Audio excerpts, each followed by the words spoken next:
제가 어렸을 적 기억들이 많이 나지는 않는데, 특별히 이제 제가 초등학교 가기 전에 어렴풋하게 기억나는 것이 있습니다. 어쩌면 여행인데, 저희 할머니가 살아계실 적에 부산에 사셨는데, 할머니가 저를 데리고 이제 부산을 데리고 가셨습니다. 그런데 그 어린 마음에 다른 것은 기억나지 않고 기차를 탔던, 그때는 완행열차였습니다. 저희 그 시골집이 영동인데, 영동에서 부산까지 지금은 짧은 거리지만 그때는 연착이 되고 그러면은 쉬어가면서 막 6시간 만에 부산을 갔던 것 같습니다.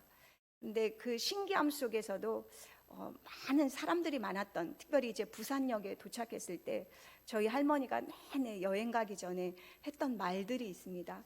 사람들 많고 할머니 잃어버리면 큰일 난다. 그러니까 할머니 손 절대 놓치지 마라. 그 말이 할머니가 계속 말씀을 하셨더랬어요. 그래서 부산역에 내렸는데 정말 난생 처음으로 그 많은 인파를 봤던 것 같아요. 정말 사람들이 빽빽해서 우리가 지하철 타면 출근 시간에 막 그 사람들이 한꺼번에 나가는 것처럼 그렇게 많은 사람들을 태어나서 처음으로 봤던 것 같습니다. 그런데 걱정되는 게 놓칠까 봐.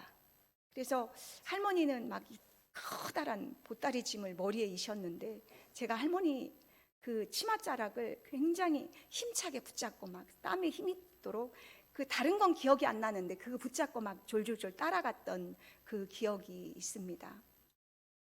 예수를 따라간다라고 하는 것은 무엇인지 오늘 말씀 속에서 한번 살펴보겠습니다. 오늘 예수님은 세례 요한이 감옥에 투옥됐다는 소식을 듣고 이제 지난 시간에 세례를 받으셨는데, 유대 땅에 오셨던 예수님께서 다시 고향으로 나사렛으로 돌아가십니다. 그런데 원래 자라났던 나사렛에서 이사를 하십니다. 그 근처 갈릴리 지방이긴 하지만 이제 갈릴리 바닷가 근처인 가버나움으로 이제 이사를 하십니다. 그리고 이제 그곳에서 실제적인 예수님의 3년 공생애가 시작이 됩니다. 그런데 그 땅은 유대 땅이기는 하지만 북이스라엘의 분명한 땅임에도 불구하고 이방화된 땅이었습니다.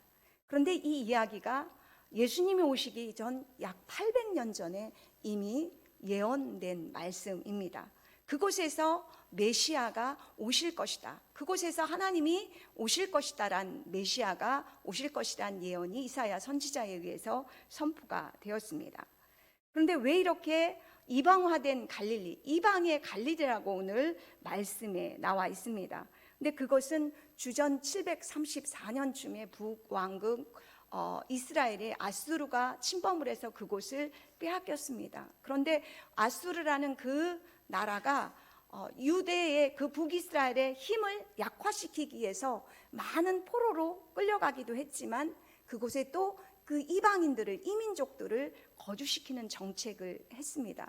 그래서 그곳에 많은 이방화되었고, 그래서 하나님만을 섬기는 그 땅에 우상도 같이 섬기는 혼합 문화가 그 땅에 그때부터 있기 시작했습니다. 그런데 그 이후로 계속 식민지가 이루고 정치적인 상황 속에서 그 땅이 이방인들로 이제 메워지게 되었습니다. 그래서 유대인들, 같은 유대 민족으로부터 이방의 갈릴리라는 그런 손가락질과, 그 이방의 갈릴리라는 말은 하대하는 말입니다. 비천한 땅이고 너희들은 이제 더 이상 우리 민족이 아니다, 순수한 혈통을 잃어버렸다라는 그러한 뜻이 있습니다. 그런데 이제 예수님께서 그 땅, 모두가 버려진 땅이라고 믿고 비천한 땅이고 멸시하는 이방화된 그 땅에서 이제 사역을 시작하고 있습니다.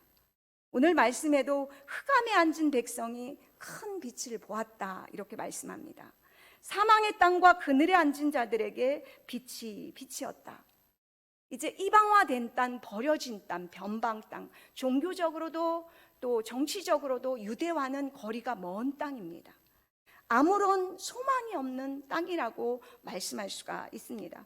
가장 멸시받고 천대받는 그 갈릴리에서 예수님이 공생의 시작을 하셨습니다.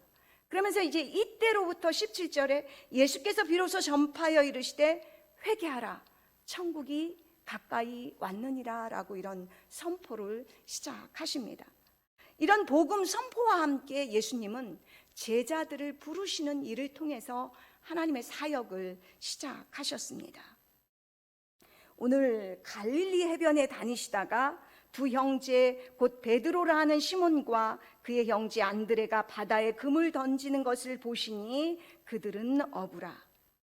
예수님께서 갈릴리 해변에 다니시다가 제자들을, 4명의 제자들을 부르시는 내용이 이제 17절부터 22절에 나타나고 있습니다. 그런데 18절을 보면 제자들을 부르시는 예수님의 모습을 굉장히 강조하고 있습니다. 오늘 갈릴리 해변을 다니시다가 이 말씀은 제자들을 부를 때 갑자기 제자들을 보고 나 따라와, 이런 뉘앙스가 아닙니다. 다니시다라고 하는 것은 이제 이사를 하셔서 살았던 나사렛과는 전혀 다른, 그러니까 갈릴리 해변가를 계속해서 왔다 갔다 이 계속적인 반복적인 의미가 있습니다. 산책을 하시고 그들의 삶을 자세히 주목해서 보았다라는 뜻이 들어 있습니다. 그리고 다니시다가 보셨다라는 이 말 뜻도 마찬가지입니다.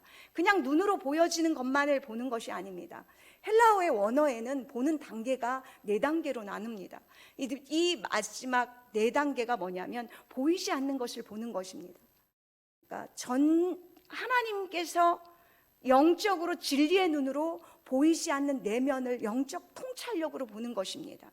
그래서 그들이 어떤 생각을 하고 있는지, 저 사람이 어떤 성향의 사람인지, 저들에게 있는 장점이, 드러나지 않은 장점이 무엇인지, 이러한 기질들을, 성품들을 보셨다라는 뜻의 그 보았다라는 말에 그런 의미가 있습니다. 예수님께서는 그 갈릴리 해변에 그들의 삶을 유심히 보신 것입니다. 그러니까 어업이 많았겠지요. 고기 잡는 어부들이 많았을 것입니다. 그들의 생태를 계속해서 여러 번 주목하시면서 보시고 관찰하신 것입니다. 그리고 꿰뚫어 보신 것입니다. 그리고 그들을 부르셨다라는 뜻이 있습니다. 예수님께서 부르신 특별히 12제자들은, 오늘 4명의 제자들만 부르신 이야기가 나오지만 12제자들은 무엇입니까? 예수님의 공생의 사역 후에 예수님이 하신 그 일들을 전적으로 도맡아서 해야 할 사명자들입니다.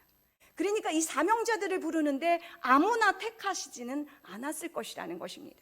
예수님이 오늘도 관찰하고 면밀히 주시하면서 제자들의 겉으로 드러나지 않는 내적인 그들의 장점들을 보시고 택하시고 부르셨다라고 하는 뜻이 있습니다. 18절의 끝부분에 강조하는 부분이 그들은 어부라. 이제 부르시는 내용의 말씀입니다. 19절입니다. 말씀하시되 나를 따라오라, 내가 너희를 사람을 낚는 어부가 되게 하리라 하시니, 예수님께서 그들에게 말씀하셨습니다. 나를 따라오라, 내가 너희를 사람을 낚는 어부가 되게 하리라 라고 말씀하셨습니다. 이거는 명령입니다. 그러니까 천지 만물을 창조하신 절대 주권자가 명령하신 명령으로 나타나 있습니다. 누가 한 사람의 인생을 이렇게 명확하게 확신하면서 너 나라 따라와, 내가 너를 사람 낚는 어부가 되게 하겠다, 이렇게 확신 가운데 부르실 수 있는 분이 누가 있겠습니까? 근데 예수님이 이렇게 그들을 향해서 명령하시고 부르셨다라고 말씀하고 있습니다. 그 당시 관습, 오늘날도 어쩌면 마찬가지입니다. 제자가 선생님을 찾아가서 제가 선생님의 제자가 되겠습니다라고 청할 때 그 선생님이 허락하면 이제 제자가 되는 것입니다. 그런데 오늘 예수님께서는 직접 예수님께서 찾아다니시면서 발품을 파시면서 관찰하시면서 그들을 주목해 보시면서 선택했다는 것입니다. 그 당시 문화하고는 전혀 다릅니다. 누가복음 9장에도 예수님을 따라겠다고 하는 그 사람들이 있었습니다. 그런데 예수님께서 거절하신 내용이 나옵니다. 돌아가라고 말씀하셨습니다. 이처럼 제자가 된다라는 것은 제자에게 그 주권이 있는 것이 아니라는 말씀입니다. 오직 부르시는 이 하나님께 그 주권이 있다라고 하는 것을 보여주고 있습니다.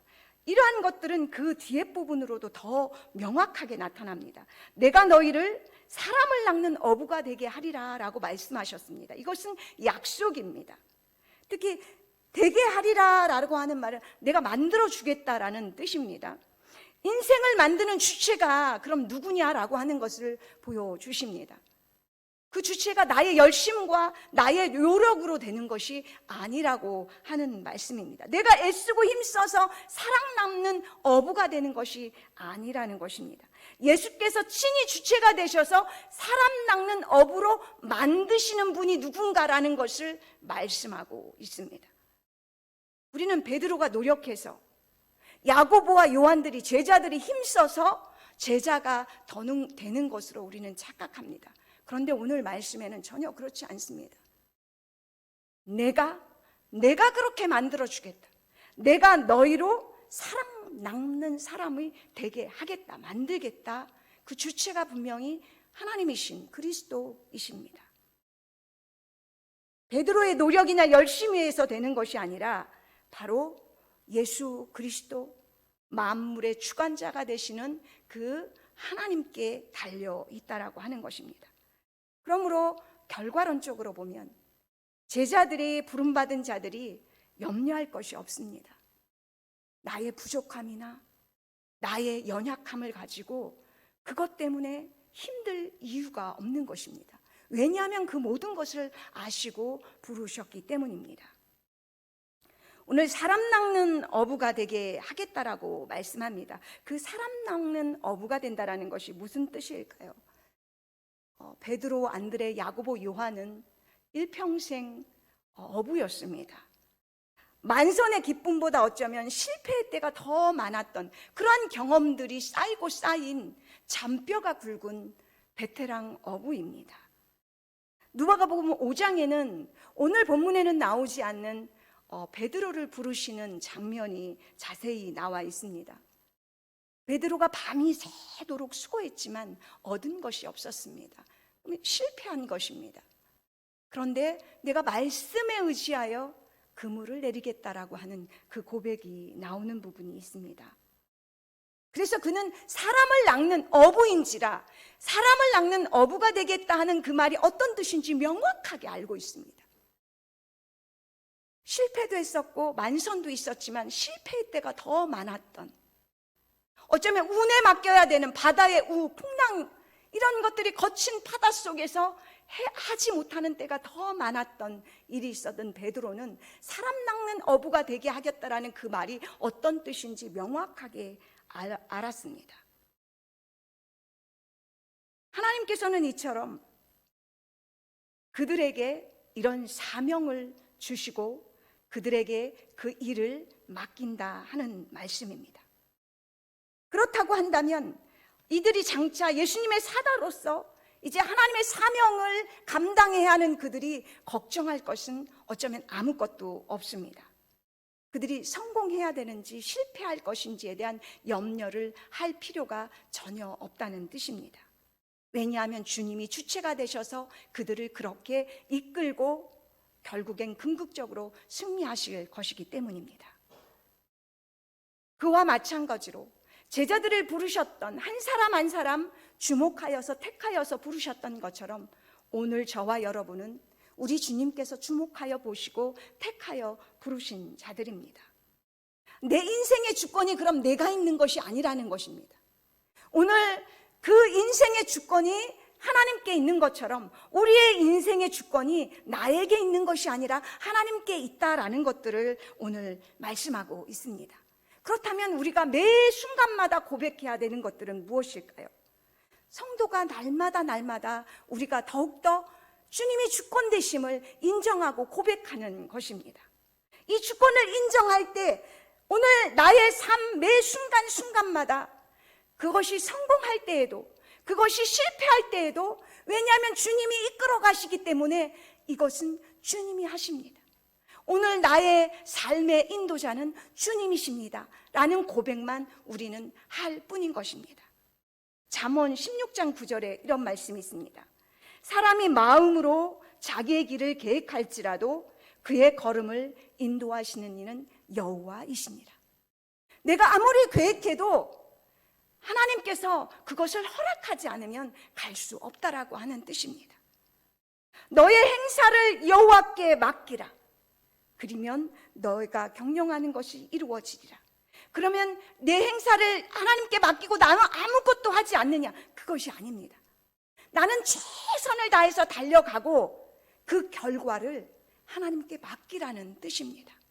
내가 최선을 다해서 오늘 살아가되 그러나 그 결과는 내 것이 아니고 하나님 것이라는 것입니다.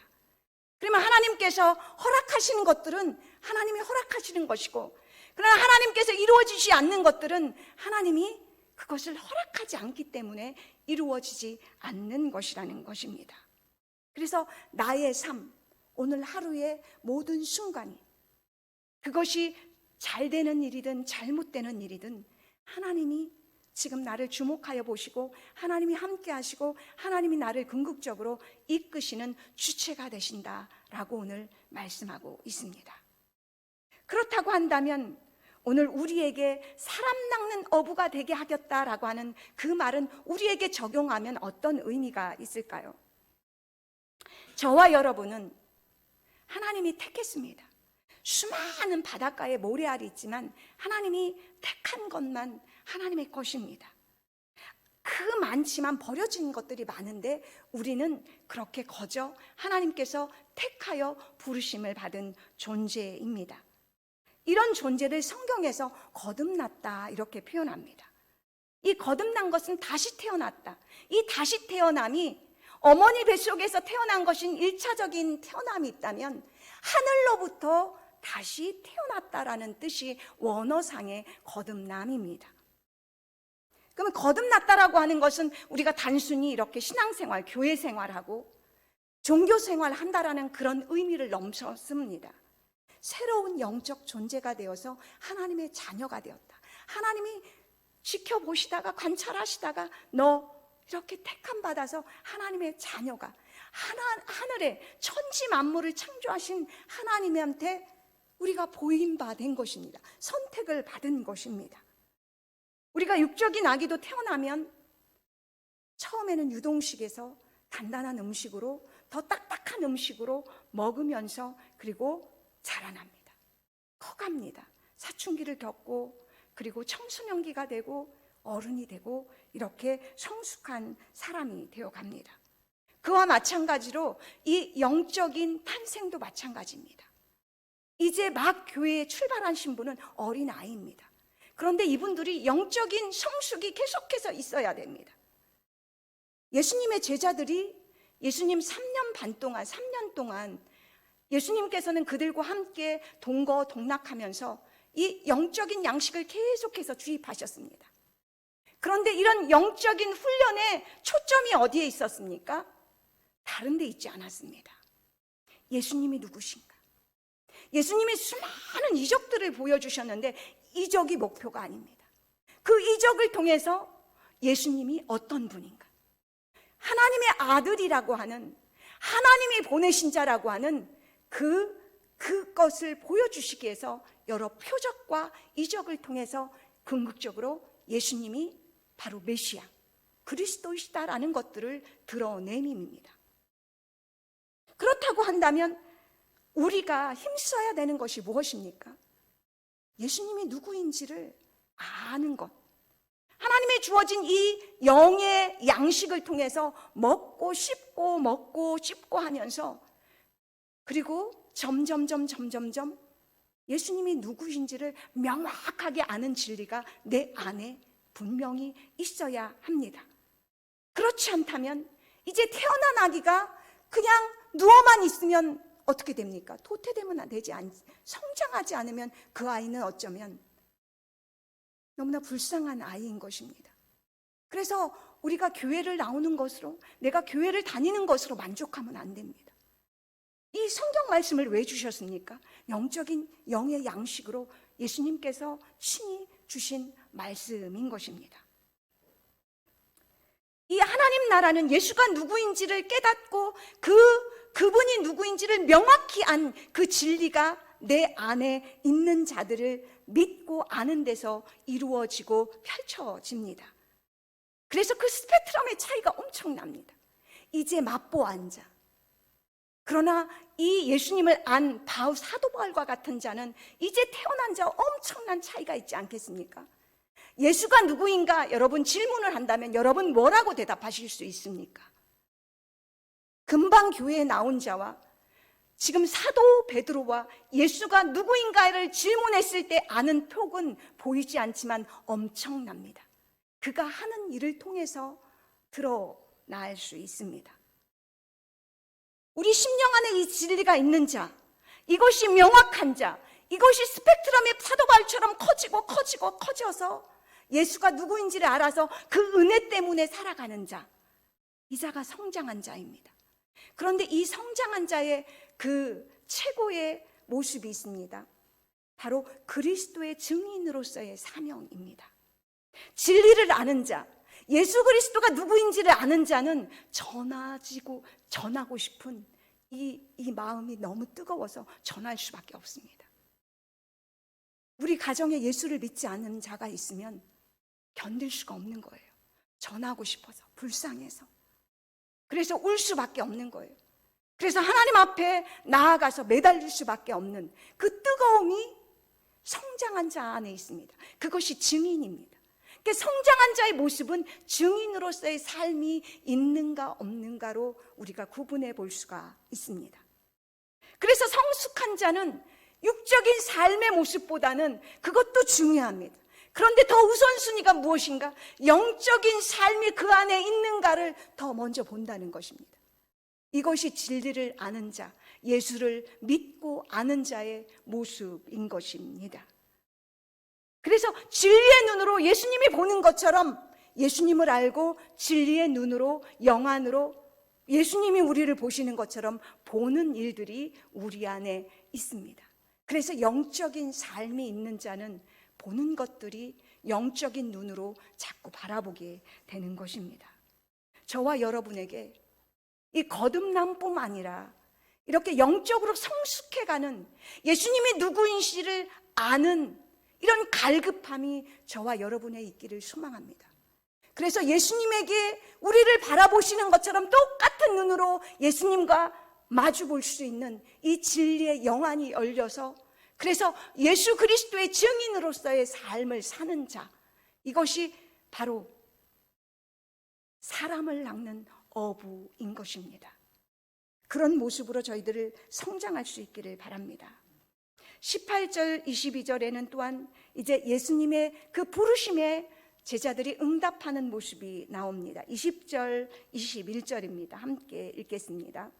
그들이 곧 그물을 버려두고 예수를 따르니라. 거기서 더 가시다가 다른 두 형제 곧 세베대의 아들 야고보와 그의 형제 요한이 그의 아버지 세베대와 함께 배에서 그물 깁는 것을 보시고 부르시니 그들이 곧 배와 아버지를 버려두고 예수를 따르니라. 예수님의 부르심에 4명의 제자들은 오늘 곧이라는 단어가 반복됩니다. 그리고 그물을 버려뒀다. 그리고 예수를 따랐다. 이 말이 계속해서 반복됩니다. 곧은 무조건적으로라는 그 의미가 들어있습니다. 그러니까 곧 즉시 예수님의 부르심 앞에 절대 주권자가 부르시는 명령 앞에 곧바로 순종했다는 뜻입니다. 그런데 더 근원적인 의미가 있습니다. 여기에서 그물을 버렸다라고 나옵니다. 그런데 예수님께서 그들을 지켜보실 때 바닷가에서 그물을 던질 때의 그물과 21절의 그물은 우리나라는 표시가 나지 않는데 원어는 분명하게 다릅니다. 그물인데 첫 번째 그물은 이런 그 투망 같은 그물인 것입니다. 그런데 21절의 그물은 고기 잡는 데 사용되는 모든 도구 전체, 이 전체를 모두 버렸다라는 뜻입니다. 그러니까 모든 그물에 대한 사용권, 소유권을 다 버렸다라는 뜻이 들어있습니다. 그러니까 지금까지 살았던 삶의 마침표를 딱 찍어버리는 것이, 이거 되돌아 등을 돌리는 것입니다. 그러니까 어부에서 방향 전환을 해서 예수님을 따르는 자로 이렇게 방향 전환을 180도 방향 전환을 한 것을 말씀하는 것입니다. 이제 세상적인 삶에서 예수님의 제자로 부르심에 완전히 돌아섰다라는 뜻이 그물을 버려뒀다의 21절의 말씀입니다. 이것은 즉각적인 순종은 야고보와 요한에게도 똑같이 나타납니다. 그런데 더 강조합니다. 오늘 마태는 야고보와 요한의 아버지인 세베대를 계속해서 강조하고 있습니다. 세베대의 아들 야고보와 그의 형제 요한, 그의 아버지 세베대를 계속 강조하고 있습니다. 아마도 갈릴리 지방에서 그 세베대란 이름을 대면 누구나 알만한 굉장히 부유한 자로 보여집니다. 마가복음에 의하면 품꾼들이 같이 이 고기 잡는 일에 같이 동참했다라고 나오는 것을 통해서도 알 수가 있습니다. 그런데 배도 버렸다. 그러니까 그 아버지도 버렸고 배도 버렸다. 어업을 버렸다. 생업을 버렸다는 뜻이고, 아버지를 버렸다는 것은 혈연적인 관계를 이제 뜻하고 있습니다. 가부장적인 사회에서 아버지의 역할은 절대적입니다. 로마 시대에는 자녀들, 아내들은 아버지의 소유물로 취급되었습니다. 그러니까 순종해야 되는 것은 지금으로 말하면 하지 않으면 안 되는, 지금보다도 영향력이 엄청난 아주 강력한 것입니다. 그런데 이제 아버지와의 모든 관계를 끊었다라고, 오늘 버렸다라고 말씀합니다. 이것은 아버지와의 모든 관계를 끊어버리고 등졌다, 불효했다라는 뜻이 아닙니다. 이제 아버지를 따르고 순종해야 되는데 이런 것에서 자유롭게 모든 것을 예수님께 맡겼다라는 뜻입니다. 내가 아들로서 해야 되는 그러한 모든 상황들, 내가 아버지 없이는 안 되는 이런 상황들을 이제 하나님 예수님께 맡기고 이제 예수님을 따라갔다라는 뜻이 들어 있습니다. 오늘 예수님께서 이렇게 제자들을 부르셨을 때 즉각적인 순종으로 동참을 했습니다. 그런데 예수님께서 제자들을 부르셨을 때 상황을 한번 살펴보면 갈릴리 아주 깡촌에서 예수님이 자라나셔서 어떤 유대적인 배경이 없습니다. 명예도 없고 지위도 없고 부도 없고 랍비라고 내세울 만한 어떤 것도 없는데 그분을 따랐다라고 말씀합니다. 제자들에게 나를 따라오면 너에게 명예가 주겠다, 부자가 되게 하겠다, 내가 오른편 왼편으로 어떤 권세를 주겠다, 이런 약속 없으셨습니다. 단지 사람 낚는 어부가 되게 하겠다. 그리고 예수님께서 보여주신 것은 하나님 나라를 선포했습니다. 그리고 하나님 나라를 선포하는 자로서 이적과 기적을 통해서 그분이 누구신가를 보여주는 일들만 제자들 앞에서 행했습니다. 그런데 어떻습니까? 우리 예수님의 이렇게 제자들이 즉각적으로 순종을 하고 지금까지 살아왔던 직업도 아버지도 모든 아버지의 유산도 모든 것을 버리고 예수님을 따랐는데 제자들이 예수님과 함께했던 그 삶의 배경은 어떻습니까?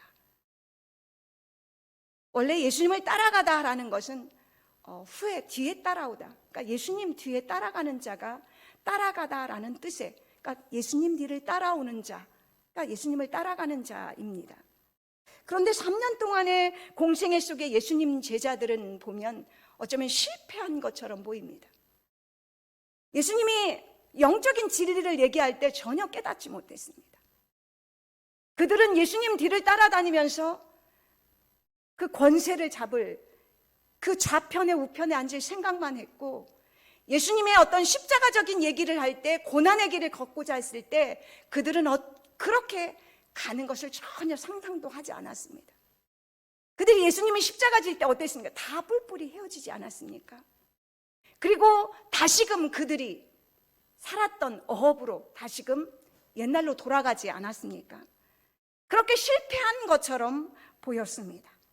그러나 예수님이 승천하시고 성령이 오신 후 그들은 실패하지 않았습니다. 그들을 통해서 교회가 세워졌고, 그들을 통해서 이방인에게 복음이 전해졌고, 지금도 교회가 여전히 권세 있게 지금도 하나님의 나라가 이 땅에 2000년 후가 지난 지금까지도 영원히 번듯하게 지금 하나님 나라가 세워져 가고 있습니다. 예수님을 따르니라, 이것은 현재 진행형입니다. 누구든지 예수님을 따라가는 것은 현재 진행형으로 따라갔다가 아닙니다. 지금 과거형은 과거형으로 남아있고 늘 예수님을 따르니라, 이것은 현재적으로 남아있는 것입니다. 예수님을 따라간다는 것이 무엇인지 제가 잠시 동영상을 통해서 한번 같이 보겠습니다.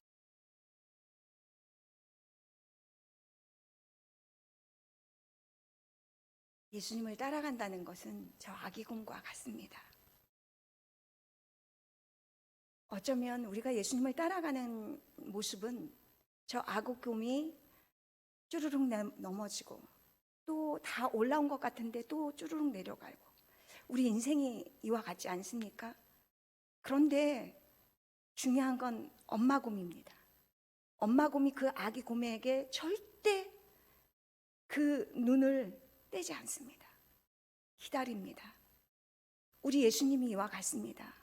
우리 인생을 우리 홀로 걷는 것 같지만 절대 혼자가 아니라는 것입니다. 엄마 곰이 아기 곰을 계속해서 주목하고 바라보고 또 힘내라고 용기를 주고 하는 것처럼 우리 예수님이 그러합니다. 우리에게 그런 약속하지 않았습니까? 내가 너와 함께 하겠다. 예수님의 이름이 그 이름 아닙니까? 임마누엘. 내가 너희와 함께 하겠다. 우리에게 눈에는 실패한 듯 보이지만 예수님은 우리의 인생의 주체가 되셔서 우리를 견인해 가십니다. 그래서 끝까지 우리와 함께 합니다. 우리는 우리 인생을 살아가는데 실패한 것처럼 보일 때는 하나님이 없는 것처럼 여기는 때가 너무나 많습니다.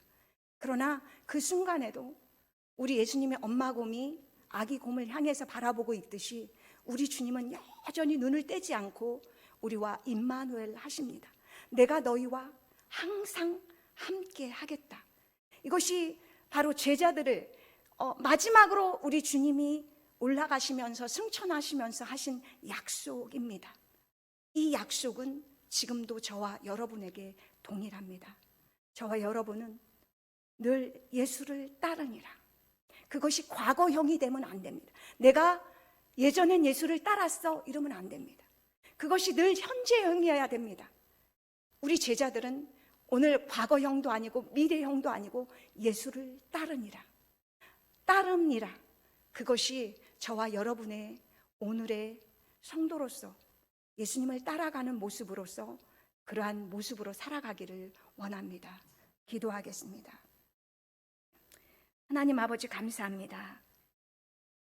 예수님이 제자들을 한 사람 한 사람 주목하시고 관찰하시고 그래서 한 사람 한 사람 택하여 부르셨던 것처럼 우리를 그렇게 택하여 부르셨기에 하나님의 은혜 가운데 저희들이 예수님을 따라가는 존재가 되었습니다.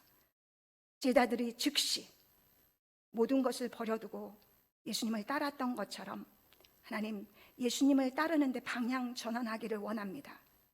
예수를 따르니라. 예수를 따르니라.